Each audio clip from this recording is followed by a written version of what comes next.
Good day, students. Yesterday, we learned that equal slopes tells us that lines are parallel. Today, we will discover another relationship between lines and how can we prove that the two lines meet at exactly a 90-degree angle without using your protractor. So, by the end of today's lessons, you should be able to identify the perpendicular lines, apply the negative reciprocal rule, and write a perpendicular equation. And also, we want to justify it mathematically. So, that is our learning target. So, before we proceed, let's have a quick review. Yesterday, we give you the two lines, okay? And we want to identify whether these two lines are parallel. Okay? What is your suggestion? The first thing that we need to do is to check the slopes. Okay? So are these slope the same or equal? The answer is yes, right? Okay? How about the y-intercept? Are they different? Magkakaiba ba sila? Yes. Okay? So ang condition na naman kasi kapag parallel, kailangan parehas yung slope at magkaiba dapat yung kanilang y-intercept. So the answer is very basic. The answer must be parallel. These two lines are parallel. So yes, look at this basketball court, and the foul line meets the baseline exactly 90 degrees. If we only know the equations of these lines, can algebra prove that they are perpendicular? Yun ang sasagutin natin ngayong araw. Okay? Sige. I want you to observe these slopes. Okay? The one line has a slope of 3. The other line has a slope of negative 1/3. So, what do you notice? At this point, tignan muna natin yung dalawang slope. At nakita nyo naman, may graph na yung slope, di ba? So, tignan natin ano yung mga observation natin. Bago ang lahat, ituturo ko muna sa inyo yung important rule natin sa perpendicular lines. Okay? So, ang tawag dito ay negative reciprocals. Whether two slopes are negative reciprocals, the lines are perpendicular. So, kapag yung unang slope, minultiply daw dapat sa second slope, dapat daw ay palaging equal yan sa negative 1. Kasi when the product of their slope is negative 1, the lines are perpendicular. So, now, tignan natin to, yung given ng dalawang line. So, in the first line, we can identify the slope. The slope is 3. In the second line, the slope is negative 1/3. Okay? So, let us examine kung yan ba ay perpendicular. So, gamitin natin yung rule. So, here, since we identify the slope, that is 3. Dito naman sa line 2, that is negative 1/3. Step 1, we must find the slope of each line. Okay? So, ngayon, we calculate the product. So, the product of the two slopes must be equal to 1. Tama? So, yung first slope natin is 3. The second slope is negative 1/3. Ngayon, ang gagawin natin, we will just multiply it. So, 3 times 1, of course, negative na yun, di ba? So, negative ang sagot kasi yung isa positive, yung isa negative. So, that is 3 in the numerator divided by 3 in the denominator. 3 divided by 3 is negative 1. Dito pa lang, alam mo na yung dalawang equation kanina is a perpendicular line. So, now, our conclusion, since that is negative 1, therefore, the lines are perpendicular. Okay, nasatisfy niya yung condition. So, ngayon, um, the slope is 1/2, for example. Ang gagawin lang natin dito, ito yung technique lang dito para makita natin yung perpendicular slope Yung 1/2 na yan, ang gagawin natin is kukunin natin, i-flip lang natin siya. So from 1/2, ano bang kabaliktaran ng 1/2? 2/1, di ba?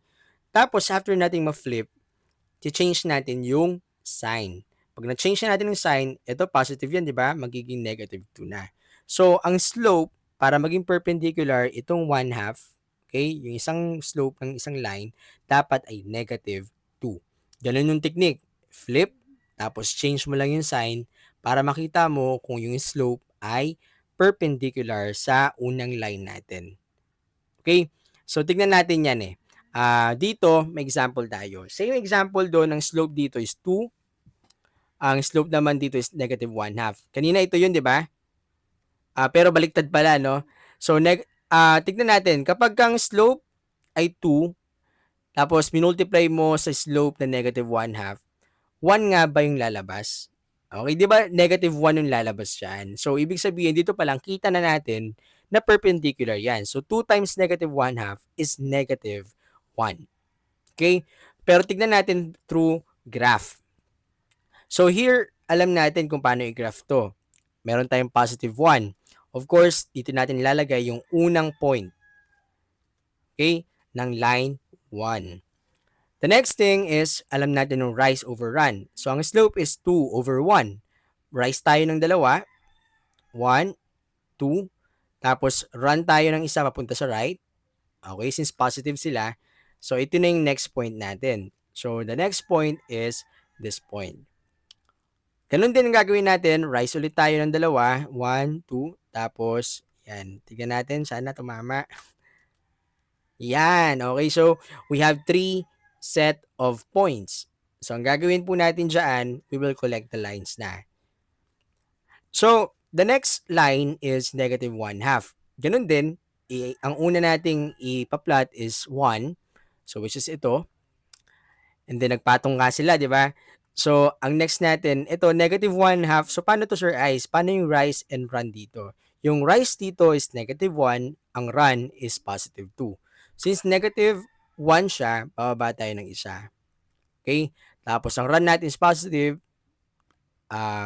Punta tayo sa right ng 2 beses. So, this is the second point sa line 2. Ganun din sa baba. Baba tayo ulit ng isa. Then, run tayo ng 2 beses. So, this is the next point. And then, we connect the point. Yan ang second line natin. So, kung yun-notice natin, parang nakabuo tayo. Actually, nakabuo talaga tayo ng perpendicular angle there. Or 90 degrees angle. Kapag 90 degree ang angle, di ba? That is a perpendicular line. Okay? So, 90 degree yan. 90 degree din to. 90 rin to. 90 rin yan. So, ibig sabihin, tamang-tama talaga yung rule na ginawa natin. So, para ma-identify natin na perpendicular lines, kailangan mo lang i-multiply yung dalawang slope.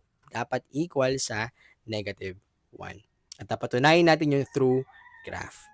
So, with that, students, may group activity tayo sa classroom. Classify lang natin kung yung mga pair of lines ba na ito ay parallel, perpendicular, o kaya naman wala sa nabanggit. Okay? So, feel free to pause this video and practice para pagdating sa classroom, prepared na tayo, alam na natin alin ba dito ang parallel, alin ba dito ang perpendicular, or neither. So, dapat correct ang slope ha. Did you find this, the correct slope? Siyempre naman. Dapat ang product ng dalawang slope ay negative 1 para masabing perpendicular. At dapat tama rin ang justification natin. Okay? Dapat lagi natin chine-check, nag-iisip tayo, at in-explain natin ng maayos. So, for the exit ticket, tignan natin kung perpendicular ba ito. Ano sa tingin nyo? Basic lang. Since ang slope natin sa unang line is 3, sa pangalawang line is negative 1/3. Ito yun, no? Multiply lang natin 3 times negative 1/3. Of course, makakancel yan, diba? Yung 3 na yan sa taas at baba. Matitira is negative 1. So, therefore, the lines are perpendicular. Okay? So, I hope you really understand this topic. So, ang key takeaway lang yan dito, negative reciprocal slopes, tapos product equals dapat sa negative 1, right? The perpendicular equation, justify nyo palagi yung reasoning ninyo. So, yan po. Ito, ang gagawin po natin nito sa isang buong papel. So, determine natin whether the lines are perpendicular. Ito yung unang example. Pangalawang given. Pangatlo, solve each item and show your complete solution. Pang-apat at pang-lima. These are the real-world scenario of our topic, perpendicular, today. Okay? So, and that's it, our students. I hope you really understand our lesson for this class. In the next part, pupunta na tayo sa performance task natin. Pero sisend ko na rin yung performance task sa ating mga GC. Maraming salamat sa pakikinig. See you in our classroom.